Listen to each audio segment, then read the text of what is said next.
அந்த பாரடா தலைவர் வந்தாச்சு. കേരള ബ്ലാസ്റ്റേഴ്സിലൂടെ ഇന്ത്യൻ സൂപ്പർ ലീഗിൽ അരങ്ങേറി പിന്നീട് ബ്ലാസ്റ്റേഴ്സിന്റെ അന്തകനായി മാറിയ Argentine super striker Jorge Pereyra Diaz.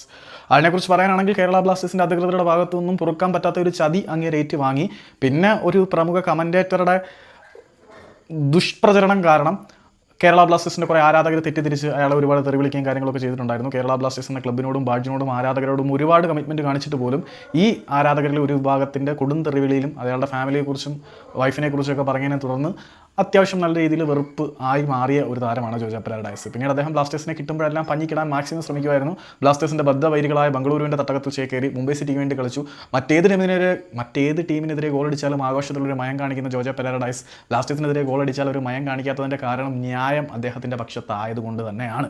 ഏതായാലും ജോർജ് പെരേര ഡയസ് എന്ന തങ്ങളുടെ വജ്രായുധനെ തിരികെ കൊണ്ടുവരാൻ തീരുമാനിച്ചിരിക്കുകയാണ് മുംബൈ സിറ്റി FC. പണ്ട് കേരള ബ്ലാസ്റ്റേഴ്സ് തേച്ച സാഹചര്യത്തിൽ മുംബൈ സിറ്റിയിലൂടെയാണ് അദ്ദേഹത്തിന് ഇന്ത്യൻ സൂപ്പർ ലീഗിൽ കരിയർ പുനരുജ്ജീവിപ്പിക്കപ്പെട്ടത്.